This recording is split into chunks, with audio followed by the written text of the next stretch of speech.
ఇంద్రేశంలో BRS councillor అభ్యర్థి ఎన్నికల code ఉల్లంఘన.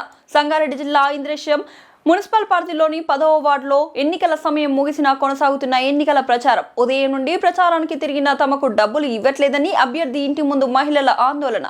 డబ్బులు అడిగిన మహిళలను బెదిరిస్తున్న 10వ వార్డు బీఆర్ఎస్ అభ్యర్థి బండి హరిశరణ్ అనుచరులు. కౌన్సిలర్ అభ్యర్థులు నయా మోసానికి విస్తుపోతూ వెనుతిరిగిన స్థానిక మహిళలు.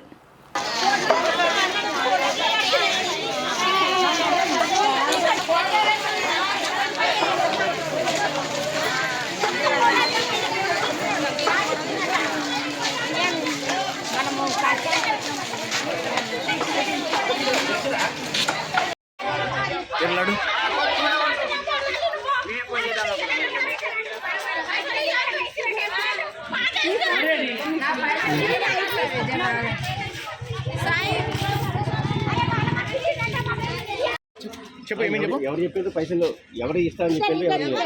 రాత్రి పిలిపిస్తే వచ్చినామన్నా మేము. రాత్రి పేర్లు రాస్తారు, మళ్ళీ పొద్దుగాలు రాస్తారు.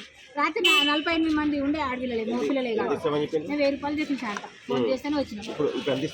ఎంత లేవు, మాకేం ఇస్తలేరు, ఎవరు తీసుకురా ముంగట మీకు లేవంట అని అంటున్నారు. లీడర్ ఎవరు ఉంటారన్న పిలుస్తే ఊరోళ్ళం కాబట్టి వచ్చినాం.